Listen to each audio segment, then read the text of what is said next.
Mornings with Richard Cross, SuperTalk, Mississippi. Thank you for being with us. You can join the conversation on the C Spire text line, 601-879-4395. Got this message. I'm fine with illegal immigrants being sent back to their home countries. I'm not okay with people being sent to prison without a trial. That seems like giving the government a bit too much power. You know, on that, we completely agree. We completely agree.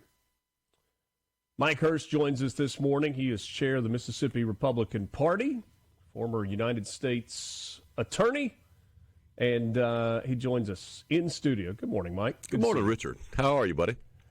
I'm great. Good. I'm a little confused, honestly, when I look at the judicial system right now. I had a conversation with former U.S. attorney just a few days ago, and I was like, man, what do you make of all of this, what we're seeing with judges and kind of the weapon? That's the buzz phrase, right? The weaponization of the justice system. And we've heard that from both Republicans and Democrats. It was Democrats threatening that Donald Trump was going to weaponize the justice system while they were actually weaponizing the justice system and are using it to their advantage at every turn. What is going on? How is this happening? Well, yeah, I would remind your listeners, it was the Democrats who weaponized our judicial system, you know, indicting and convicting a President Trump on very dubious legal claims and moving at every turn to try to undermine what he was doing during the presidential election. Of course, the Democrats are going to say, well, now President Trump is weaponizing the judicial system. Those clips you just played and the news stories that you've read of a sitting state judge who would overtly obstruct justice that way when she knows that federal agents are there to do their job, just enforcing the law. That's all they're doing. I mean, that's what these state judges have held their hand up. They have promised to follow the Constitution of the United States, and then to go around federal law enforcement to do that. There's no other. If you believe in the rule of law, there's no other thing that you can do than enforce the rule of law, and it doesn't matter who you are enforcing it against. And I think that's what that judge in Milwaukee has found out. So the judicial system, in and of itself, is supposed to be apolitical, right? But we know it's not. We know that judges are appointed by Republican presidents or Democrat presidents, and so there's going to be political leanings, and you're going to appoint judges that you think will rule primarily in favor of Democrats, Republicans. That's just kind of the way the system works. But I don't feel like that's always the way it has worked, at least not as overtly as it is right now. Is there a turning point? Is there a linchpin that you think that has created where we are today with judges across the United States, whether we're talking about state judges or federal judges? Well, I think you've had more advocacy groups out there pushing this, right? When you see a presidential term beginning, whether it's Democrat or Republican, I think you see different legal groups getting involved in the judicial process. Just with all the executive orders that President Trump has implemented, you see immediately the progressives and the liberals go to court, as you said, try to find their Obama-appointed judge, try to find their Biden-appointed judge, and try to sue in those districts to get that judge to stop what is happening. Unfortunately, I think the proliferation of social media, the 24-hour news cycle, all that has heightened our awareness of this. But I think, to your point, I think this has been going on for quite some time, and unfortunately, I think it's only going to get worse. Which is not good news for the Constitution, perhaps. And not good news for a president who's just trying to enforce the laws that are on the books. That's the irony here, right? When you see individuals like Benny Thompson or individuals like AOC or others complaining about the Trump administration enforcing the law, Congress is the one that passed these laws. Congress is the one that put these laws in the books. Congress is the one that said that if you come to our country without following the rules, you are violating our law. And all that the president is doing here as the executive branch is enforcing the laws, which is exactly what the Constitution requires him to do. So help me understand the role of federal district judges. Our country is divided up into different districts. The state of Mississippi falls under the Fifth Circuit Court of Appeals in New Orleans. we have district judges who are making rulings that are being enforced nationwide as opposed to in that specific district. Right. Is that how the system is set up? Is a judge in a district supposed to be able to make a single ruling that becomes a nationwide ruling, or is it supposed to be isolated to the district in which they serve? No, I think the latter. I think it is supposed to be isolated. Anytime you see, especially with an appellate court like the Fifth Circuit Court of Appeals, anytime you see them issuing an opinion, that opinion is only applicable to the states it covers, Mississippi, Louisiana, and Texas. And I think you have seen abuse by U.S. district judges trying to implement nationwide injunction, nationwide temporary restraining orders, and I think it is not in line with our historical tradition of our judiciary, and I don't think it will be beneficial to America going forward.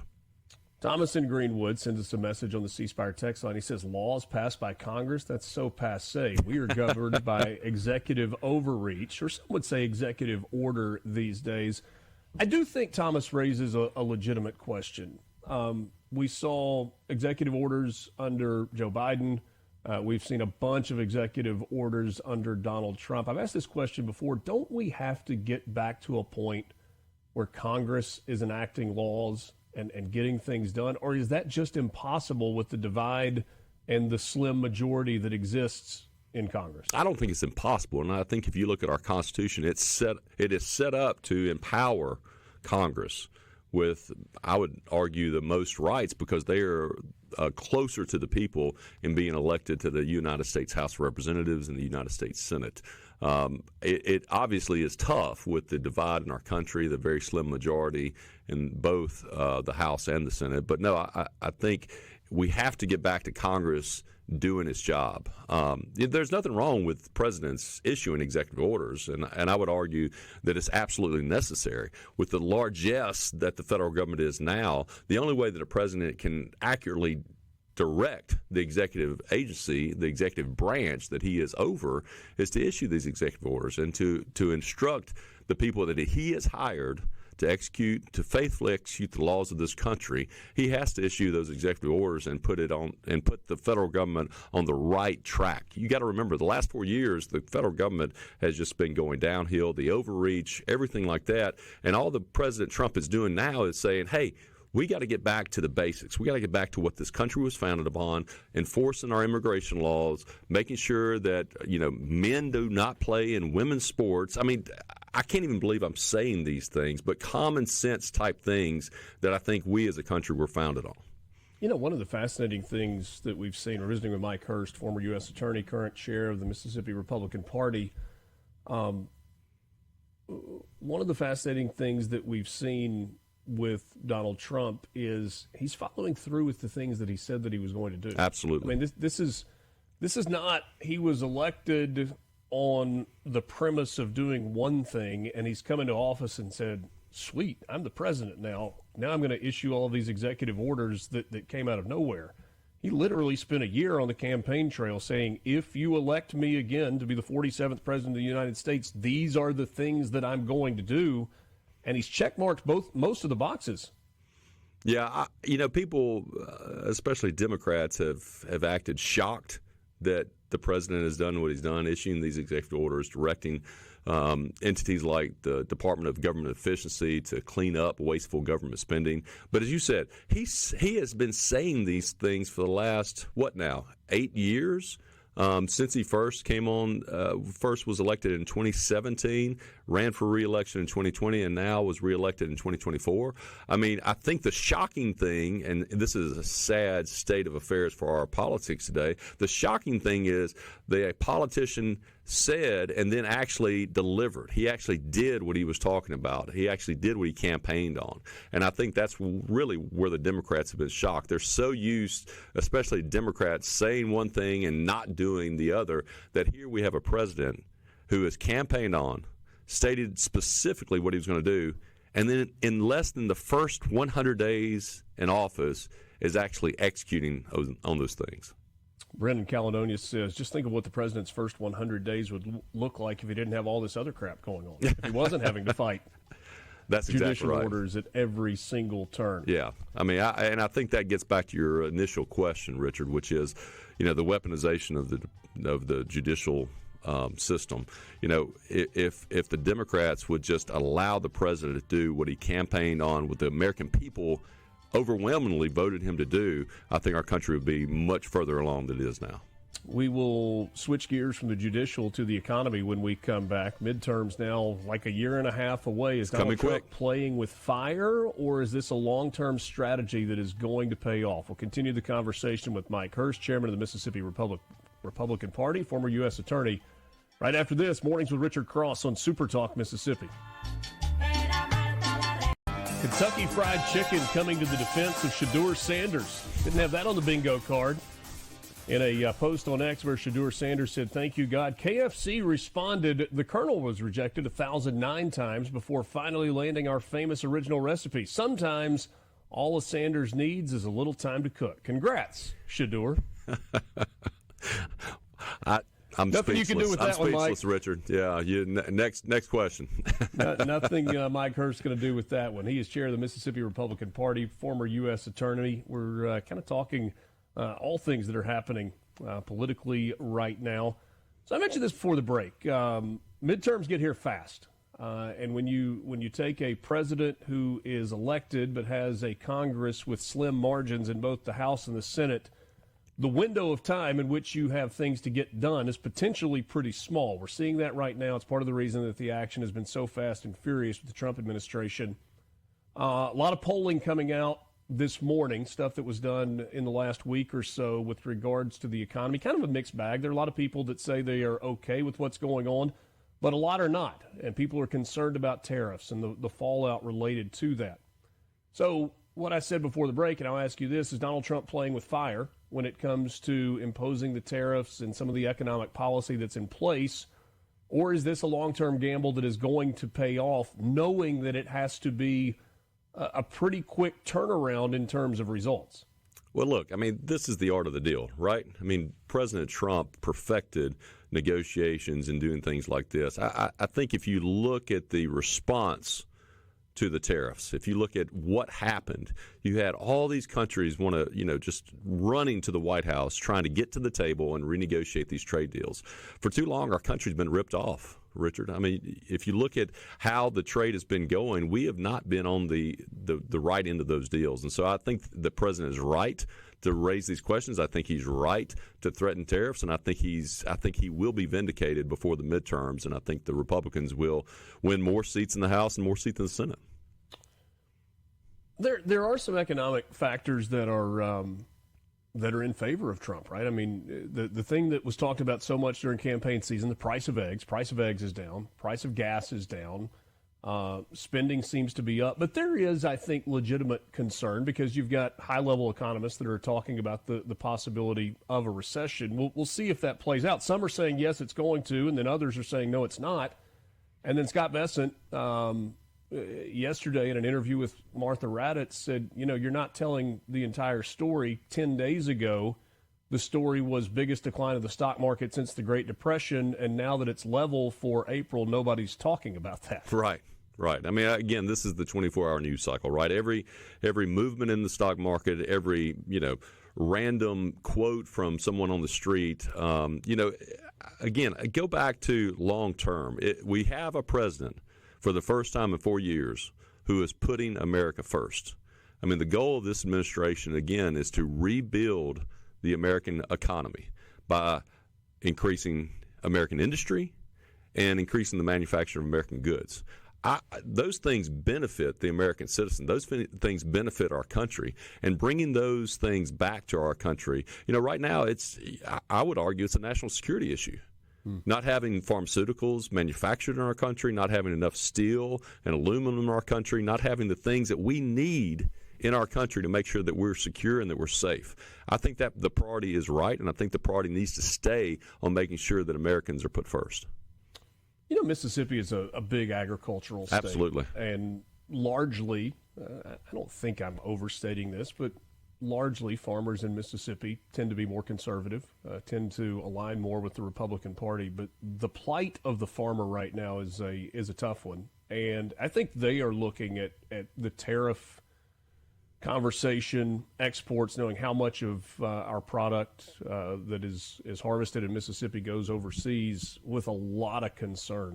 What are you hearing from farmers as you make your way throughout the state of Mississippi? Yeah, we are obviously hearing the issues about exports, but I would also hear is about the increased cost to our farmers over the last 4 years. Mm-hmm. You know, an example of this was when the cost of inputs to our farmers went up 30% in just 4 years during the Biden administration.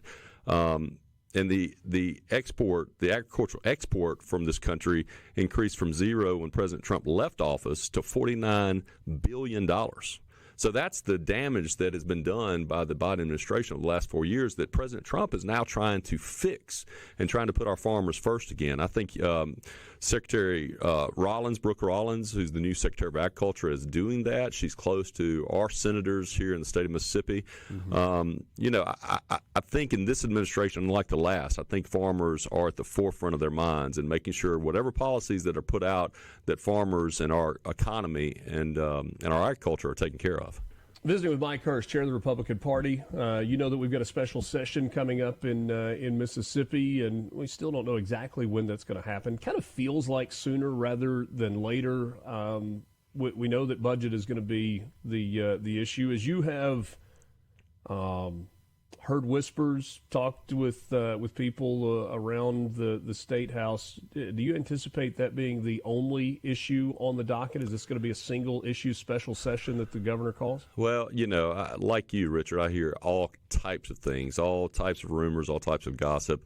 Right now, I think what we need to be focused on is making sure we get that budget done in the next 2 months.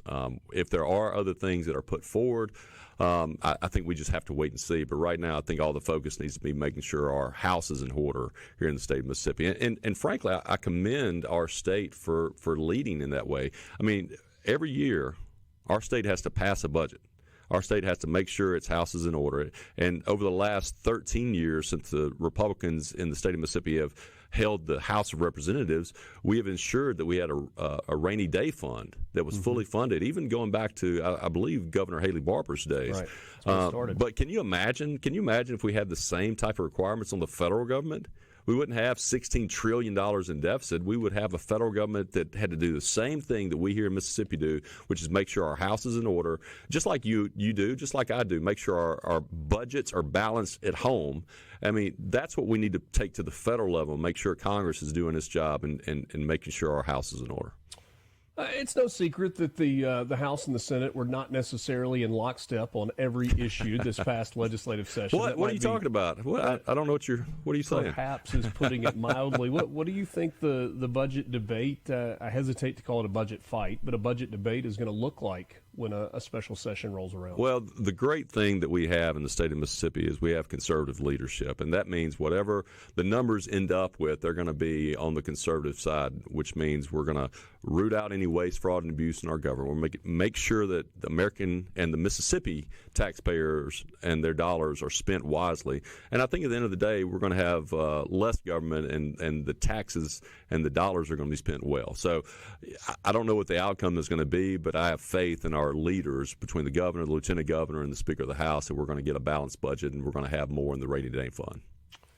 Kind of going rapid fire as we wrap things up. Got just a couple of minutes left. I want to ask you about a letter that Lieutenant Governor Hosemann sent over the weekend. I guess it was Friday when it went out, threatening legal action if the Bonnet Carré spillway is opened. We've got this time of year, we know that the Mississippi River lots of times rises, and there is a potential devastating economic impact and also devastating impact on the Mississippi Sound if that Bonnet Carré, I'm going to struggle pronouncing that, Bonnet Carré spillway is opened. It's kind of a last line of defense for the Mississippi River, and it's designed to help avoid flooding in New Orleans. I don't know if I anticipated that the lieutenant governor would be the one to send this letter, but I thought it was a pretty strong statement trying to protect Mississippi and its economic interests and the coastal ecosystem as well. Yeah, no, I think he's right to do that. You know, obviously the spillway protects from flooding down in the New Orleans area, but we can't we have to balance that, right, with the economic interest of our Mississippi Gulf Coast and the way that it has been detrimental. The release of these waters have been detrimental to the aquatic life in the Mississippi Sound, and that directly affects our economy here in the Mississippi region, and it affects the livelihoods of our people down on the Mississippi Gulf Coast. So I think he's right to highlight that issue. I think it can't just be for the benefit of one at the expense of the other, and I think he's right to stand up for Mississippians. And by the way, the letter was initially to the Army Corps of Engineers, but he, as he was wrapping that up, said that in the absence of action from the Army Corps of Engineers, the state of Mississippi would seek every legal remedy possible as well. Got a question that came in. I'll ask you this as we close things up. One of the reasons that the budget could be argued over back and forth has to do with special projects in local districts in the state of Mississippi. We know those are important, but those are also sometimes bargaining chips in the Mississippi House and Senate. What's going to come of those? You know, I can't speak to those because I don't know what is going to come of those. What I can tell you is, and what I would recommend that your listeners do, is remind our leaders of our conservative principles. You know, the Mississippi Republican Party has a platform that's on its website, msgop.org, and I would just remind them that whatever is done with our taxpayer dollars, it'd be spent wisely and it'd be invested back into the state of Mississippi. Mike Hurst, former U.S. Attorney, Chairman of the Mississippi Republican Party. Always enjoy the time. Thanks so much for stopping in this morning. Absolutely. Thanks, Richard. Good to see you. Mornings with Richard Cross, SuperTalk Mississippi. We'll wrap up the 7 o'clock hour coming up next.